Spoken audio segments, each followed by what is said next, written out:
Drama serial माह नूर की किस 64 का प्रोमो आ चुका है और कहानी अब अपने सबसे सनसनीखेज मोड़ पर पहुंच चुकी है।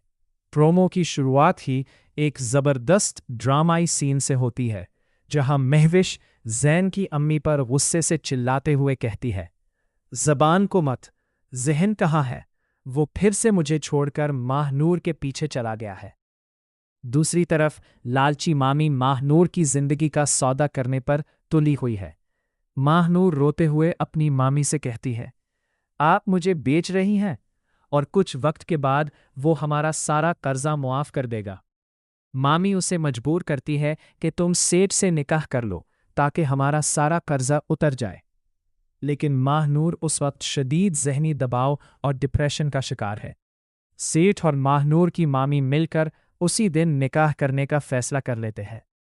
सेठ माहनूर का हाथ पकड़कर उसे ज़बरदस्ती ऊपर वाले कमरे की तरफ घसीटता है ताकि मौलवी साहब से निकाह पढ़वाया जा सके।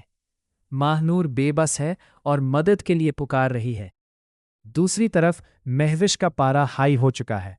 वो ज़ैन की अम्मी के सामने खड़े होकर इंतहाई बदतमीज़ी से बात करती है। ज़ैन की अम्मी जब उसे टोकती है और कहती है कि तुम कितनी खुदगर्ज हो, तुम्हें किसी की जिंदगी बर्बाद करने का हक किसने दिया, तो महविश आगे से बदतमीज़ी की तमाम हदें पार कर देती है। वो चिल्लाती है, खामोश, अपनी आवाज़ नीचे रखें, आप तो माँ कहलाने के लायक भी नहीं है। ये सुनकर ज़ैन की अम्मी के होश उड़ जाते हैं। वो सोचने पर मजबूर हो जाती हैं कि जिस बहू को वो इतनी इज्जत से घर लाई थी, उससे तो माहनूर 1000 दर्जे बेहतर थी, जिसे कम अज कम बड़ों का अदब और लिहाज तो था। ज़ैन की एंट्री और पुलिस का छापा। कहानी में सबसे बड़ा ट्विस्ट तब आता है जब सेठ के बंगले पर मौलवी साहब निकाह पढ़ा रहे होते हैं। माहनूर की जिंदगी बर्बाद होने ही वाली होती है कि ऐन मौके पर ज़ैन पुलिस की भारी नफरी के साथ वहां पहुंच जाता है और बंगले पर छापा मार देता है। पुलिस को देखकर सेठ और मामी के रंग उड़ जाते हैं।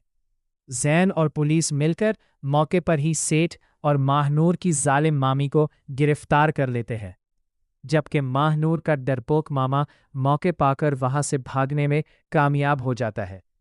अपनी जान और इज्जत बचने पर माहनूर ज़ैन को देखकर उसके गले लग जाती है और फूट फूट कर रोने लगती है।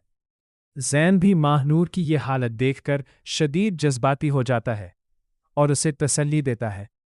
अगर ज़ैन चंद मिनट लेट हो जाता तो वो खुद को कभी मुआफ़ ना कर पाता।